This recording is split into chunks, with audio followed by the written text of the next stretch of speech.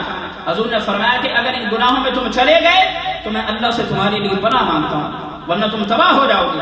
تو فرمایا کہ اگر کوئی اعلانیہ فحاشی کرتی ہے، اگر کوئی قوم اعلانیہ ان کی عورتیں باہر نکل فحاشی کرتی ہیں، مرد فحاشی کرتے ہیں، تو پھر فرمایا کیا ہوتا ہے، اللہ تعالیٰ ان کو بیماریوں میں مبتلا کر دیتا ہے۔ میں اکثر یہ بات شرمندگی والی بات ہے یہ، مگر آپ لوگوں کو بتانا پڑتا ہے کہ کاش آنکھیں کھل جائیں۔ یہ بات بتانے والی بچیوں تو شاید میں نہ بات بتاؤں، آپ سٹیٹسٹکس اٹھا کر دیکھیں، یہ جو پون ویڈیوز دیکھتے ہیں اس کے اندر مسلم کنٹریز ٹاپ 10 میں ہیں۔ یہ جو گندی موویاں دیکھتے ہیں مسلم کنٹریز ٹاپ 10 پہ ہیں۔ کہاں گیا مسلمان؟ کہاں سے صلاح الدین ایوبی پیدا ہوگا؟ کہاں سے محمد بن قاسم پیدا ہوگا؟ کہاں پر ٹیپو سلطان آئے گا؟ ہمارے اعمال تو دیکھو یار، ٹاپ 10 کی لسٹ کے اندر ساری جو پورنوگرافی کی ویب سائٹ سرچ کرنے والی مسلم کنٹریز ہیں۔ ڈوب مرنے کا مقام ہے۔ پھر ہمارے اوپر عذاب کیوں نہ آئے، پھر ہمیں دنیا میں مار کیوں نہ پڑے؟ یہ ہمارے اعمال کی وجہ سے ہے۔ تو حضور نے فرمایا مہاجر قوم 5 چیزوں سے اپنے آپ کو بچائے رکھنا، اگر نہیں بچاؤ گے تو تم پر عذاب آ جائے گا۔ پہلا یہ ہے کہ ڈکلیئر کر کے، اناؤنس کر کے فحاشی نہ کرنا۔ پھر حضور علیہ السلام نے فرمایا ناپ تول میں کمی نہ کرنا، میجرمنٹ کے اندر کمی نہ کرنا، یا اس کو ویٹ کرنے کے اندر کمی نہ کرنا۔ آج ہم دیکھیں کہ ہم کتنی ہماری مسلمانوں کی جو ہے وہ ناپ تول کا معاملہ ٹھیک ہے۔ تو حضور نے فرمایا اگر ایسا کرو گے تو اللہ تعالیٰ تمہیں معاشی طور پر پریشان فرما دے گا۔ پھر تیسرا حضور نے فرمایا کہ اپنی اموال پر زکوٰۃ دیتے رہنا۔ ہم میں سے کتنے لوگ ہیں جو زکوٰۃ ٹھیک دیتے ہیں؟ میں 100% کہتا ہوں، میں لوگوں سے ڈسکشن کرتا رہتا ہوں، ہم میں سے more than 90% we don't know how to calculate our زکوٰۃ، ہمیں یہی پتہ نہیں ہے۔ تو حضور نے فرمایا کہ اگر تم اپنی اموال پر زکوٰۃ نہیں دو گے اللہ تعالیٰ قحط سالی فرما دے گا، اللہ تعالیٰ بارش کو روک لے گا، اللہ تعالیٰ رین کو روک لے گا، اللہ تعالیٰ تمہیں قحط سالی میں مبتلا کر دے گا۔ پھر فرمایا کہ عہد کی خلافی نہ کرنا، خلاف عہد نہ بننا۔ حضور نے فرمایا اگر ایسا کرو گے تو تم پر دشمن مسلط کر دیے جائیں گے۔ ہم میں سے مسلمان کتنے سچے ہیں؟ ایک دور تھا لوگ کہتے کہ اچھا تو مسلمان ہے تو بڑا سچا ہوگا، آج مسلمان کو دیکھ کر نہیں یار جھوٹا آدمی ہے۔ وہ میں کوئی بات سن رہا تھا، اس بندے نے آگے سے جواب دیا، اس نے کہا ہم کرسچن، میں کرسچن، تم کیسے سوچ سکتے ہو میں تو جو ہے وہ جھوٹ بولوں گا؟ یہ شعار اور یہ نشانی تو مسلمانوں کی تھی، مسلمان کا نام سن کر لوگ کہتے تھے بھائی یہ کبھی بھی جھوٹ نہیں بول سکتے، مگر ہمارا حال دیکھیں ہم کیسے ہو گئے۔ تو حضور نے فرمایا کہ اگر پرومس کو بریک کرو گے تو اللہ تعالیٰ کیا فرمائے گا؟ تم پر دشمن مسلط کر دے گا، تم پر اینیمیز ہیوی ہو جائیں گے۔ اور پھر فرمایا کہ اگر تمہارے حکمران، اگر تمہارے امام، تمہارے لیڈرز کتاب اللہ کے خلاف کام کرتے رہیں گے تو اللہ تعالیٰ فرماتا ہے کہ میں تم لوگوں میں جو ہے وہ یونٹی کے اگینسٹ کام پیدا کر دوں گا، تم آپس میں یونائٹڈ نہیں ہوگے۔ آج ہمارے حکمران دیکھیں وہ کتاب اللہ کے اگینسٹ چلتے ہیں، آج مسلمان جہاں پر رہے آپس میں ہم ایک دوسرے کو مار رہے ہیں۔ تو حضور نے فرمایا کہ اگر تمہارے حکمران قرآن و سنت کے مطابق کام نہیں کریں گے تم سے میں اتحاد کو دور کر دوں گا۔ آج دیکھیں کہ ہم مسلمانوں کے اندر، ہم مسلم کنٹریز کے اندر کتنا اتفاق و اتحاد ہے۔ اللہ تعالیٰ مسلمانوں کے اس بارے میں سوچنے کی توفیق عطا فرمائے۔ اور پھر حضور علیہ السلام نے، اور پھر علماء فرماتے ہیں، آپ فرماتے ہیں کہ مین 3 ریزنز ہیں ہمارے گناہوں کے۔ پہلا ریزن یہ ہے کہ ایک عورت ریزن ہے۔ حضور علیہ السلام جب دنیا سے جانے لگے، حضور علیہ السلام نے فرمایا کہ مجھے اس چیز کا خوف ہے کہ میرے جانے کے بعد میری امت عورت کی وجہ سے فتنے میں پڑ جائے گی۔ میں بیویوں کی بات نہیں کر رہا، اللہ معاف فرمائے کہ لوگ جو ہے وہ ایمانداری سے کام نہیں لیتے، عورتوں کے پیچھے پڑ جاتے ہیں۔ تو حضور نے فرمایا کہ مجھے یہ اندیشہ ہے کہ میری امت جو ہے وہ اس فتنے میں پڑ جائے گی۔ تو عورت کی وجہ سے بندہ گناہ کرتا ہے، اس کو پانے کے لیے مختلف ہیلے بہانے کرتا ہے، پھر گناہ کرتا رہتا ہے۔ تو گناہ کرنے کا ایک سبب عورت ہے۔ اور پھر دوسرا مال و دولت ہے۔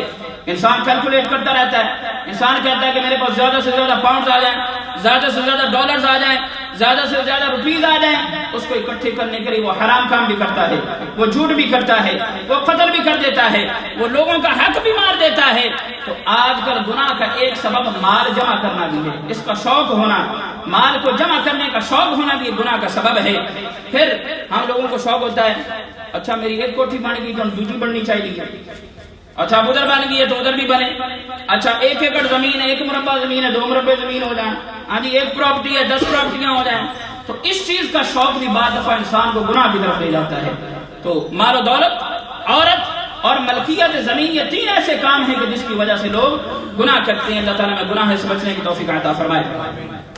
اب سنیں، حضور علیہ السلام نے فرمایا گناہ کے بارے میں، رب تعالیٰ قرآن میں فرماتا ہے زُجِّنَ لِلنَّاسِ حُبُّ الشَّهَوَاتِ مِنَ النِّسَاءِ وَالْبَنِينَ وَالْقَنَاطِيرِ الْمُقَنطَرَةِ مِنَ الذَّهَبِ وَالْفِضَّةِ وَالْخَيْلِ الْمُسَوَّمَةِ وَالْأَنْعَامِ وَالْحَرْثِ۔ رب تعالیٰ نے کیٹیگرائز کر دیا قرآن کے اندر۔ رب تعالیٰ نے فرمایا تم عورتوں کی وجہ سے، جو اللہ تعالیٰ نے فرمایا کہ لوگوں کی خواہشات کی محبت ایسی بنا دی گئی ہے کہ لوگ اس کی وجہ سے آزمائش میں آ گئے۔ اب اس کے اندر کیا کیا ہے میں نے 2-3 گنوا دی۔ اس کے اندر پھر فرمایا، قرآن میں رب تعالیٰ فرماتا ہے عورتوں کی محبت کی وجہ سے تم گناہ کرتے ہو، بعض دفعہ اس کی وجہ سے تمہیں جو ہے وہ تم تعیش میں پڑ جاتے ہو، گناہ میں پڑ جاتے ہو، بیٹوں کی محبت میں، سونے چاندی کی محبت میں، پھر مویشیوں کے مال کی، نشان زدہ گھوڑوں کی محبت میں۔ فرمایا کہ یہ ایسے کام ہیں جن کا تمہارے لیے آخرت میں کچھ نہیں ہے، جو اصل آخرت میں حصہ ہے وہ اللہ تعالیٰ کے پاس ہے۔ تو ہم دنیاوی محبت کے اندر اتنے پڑ گئے ہیں کہ پھر ہم گناہوں کی طرف چلے جاتے ہیں۔ اللہ تعالیٰ یہ باتیں ہمیں سمجھنے کی توفیق عطا فرمائے۔ اب بعض دفعہ ایسا ہوتا ہے، ہم بعض بندے کو جانتے ہیں یار یہ بندہ تو بڑا عجیب قسم کا بندہ ہے، بڑا گناہگار ہے، بڑے گناہ کرتا ہے، اس بندے کا ایک بھی کام سونا نہیں، پر اللہ تعالیٰ نے نعمتیں دیتا جانتا ہے۔ بعض دفعہ ایسا ہوتا ہے، ہماری سراؤنڈنگ میں ایسے لوگ ہوتے ہیں۔ اب سنیں، مسند احمد کی یہ روایت ہے، حضرت عقبہ بن عامر رضی اللہ تعالیٰ عنہ آپ فرماتے ہیں کہ حضور علیہ السلام نے فرمایا کہ اگر تم کسی بندے کو دیکھو کہ اس کے گناہوں کے باوجود اللہ تعالیٰ اس پر نعمتوں کی کثرت کر رہا ہے تو فرمایا سمجھ لو کہ اللہ تعالیٰ نے اس کو مہلت دی ہوئی ہے۔ اللہ تعالیٰ نے اس کو، ایک بندہ زنا کرتا ہے، شراب پیتا ہے، غلط کام کرتا ہے، لوگوں کا حق مارتا ہے، وہ مرڈرر ہے، قتل کرتا ہے، اس کے باوجود اس کے پاس بڑا مال ہے، اس کے باوجود لوگ اس کی بڑی بلے بلے کرتے ہیں، بڑا جناب اس کو کہتے ہیں، سراہتے ہیں، اس کو عزت دیتے ہیں۔ تو حضور نے فرمایا کہ تم سمجھ لو اللہ تعالیٰ نے اس کو ٹائم دیا ہوا ہے، یہ اس کا ٹیسٹ ہو رہا ہے، یہ اس کو مہلت دی ہوئی ہے، ایک وقت آئے گا اللہ تعالیٰ اس کی گرفت فرما لے گا۔ اللہ تعالیٰ اس کو پکڑ لے گا، وہ بیمار ہو جائے گا، اس سے اس کے بچے لے لے گا، اس سے اس کے گھر والے لے لے گا، اس سے اس کی پراپرٹیاں لے لے گا، اس کا مال لے لے گا، وہ زیرو پہ آ جائے گا، کیونکہ رب تعالیٰ نے جب اس کو مہلت دی اس نے توبہ نہ کی، اس نے اپنے آپ کو سیدھا نہ کیا۔ تو حضور نے فرمایا، آپ نے فرمایا کہ اگر تمہارے گناہوں کے باوجود تم پر اللہ تعالیٰ کا فضل ہوتا رہتا ہے تو سمجھ لو کہ تمہیں مہلت دی گئی ہے۔ اور قرآن میں پھر رب تعالیٰ فرماتا ہے وَلَوْلَا أَن يَكُونَ النَّاسُ أُمَّةً وَاحِدَةً لَجَعَلْنَا لِمَن يَكْفُرُ بِالرَّحْمَنِ لِبُيُوتِهِمْ سُقُفًا مِّن فِضَّةٍ وَمَعَارِجَ عَلَيْهَا يَظْهَرُونَ۔ اب یا سنیں وَلِبُيُوتِهِمْ أَبْوَابٌ وَسُرُرًا عَلَيْهَا يَتَّكِئُونَ وَزُخْرُفًا۔ اس کا عام مطلب یہ ہے، مفہوم یہ ہے کہ حضور علیہ السلام نے فرمایا کہ اللہ تعالیٰ فرماتا ہے کہ اگر ایسا نہ ہوتا کہیں کہ سارے ایک جماعت میں چلے جائے، فرمایا کہ جو مجھے مانتے نہیں ہیں نا، میرا انکار کرتے ہیں، گناہ کرتے ہیں، میں ان کے لیے ان کے گھر سونے کے بنا دیتا، میں ان کی چھتیں سونے کی بنا دیتا، میں ان کی سیڑھیاں سونے کی بنا دیتا، ان کے برتن ان کے بستر میں سونے کے بنا دیتا، ان کا سارا کچھ میں سونے کا بنا دیتا۔ فرمایا یہ بات ذہن میں رکھیں، اگر آج میں دنیا پر تمہارے ساتھ بھلائی کر رہا ہوں، تمہیں اچھا دے رہا ہوں، یہ تمہارا ٹیسٹ ہے۔ اس لیے میں کہتا ہوں یوکے والوں تمہارا زیادہ امتحان ہونا ہے۔ اللہ تعالیٰ نے تمہیں اچھی جابز دی ہیں، تمہیں اچھا مال دیا ہے، پراپرٹیز دی ہیں، تمہارے پاس پیسہ، تم زیادہ دیندار ہونے چاہیے، تمہارے چہروں پر حضور کی سنت ہونی چاہیے، تم پکے نمازی ہونے چاہیے، تم لوگ جو ہے وہ زکات دینے والے ہونے چاہیے، تم سارے کے سارے صدقات و خیرات کرنے والے ہونے چاہیے۔ اگر ہم اس ساری چیزوں کو لینے کے باوجود رب تعالیٰ کے حکم کے خلاف چلتے ہیں تو رب تعالیٰ فرماتا ہے اگر مجھے ایسا نہ ہوتا، اگر ساری جماعت ایک طرف نہ چلنے والی ہوتی تو میں تمہارے گھر بھی سونے کے بنا دیتا، تمہاری گاڑیاں بھی سونے کی بنا دیتا، تمہارا سارا کچھ سونے کا بنا دیتا۔ فرمایا کہ جو گناہ کرنے والا ہے، رحمان کو نہ ماننے والا ہے، اس کو سب کچھ ادھر مل جائے گا۔ آخرت میں حصہ بے ایمان کا نہیں ہے، آخرت میں حصہ کس کا ہے؟ ایمان والے کا ہے۔ اللہ تعالی ہم سب کو یہ باتیں سمجھنے کی توفیق عطا فرمائے اور اللہ والا ہونے کی توفیق عطا فرمائے۔ وآخر دعوانا الحمدللہ رب العالمین۔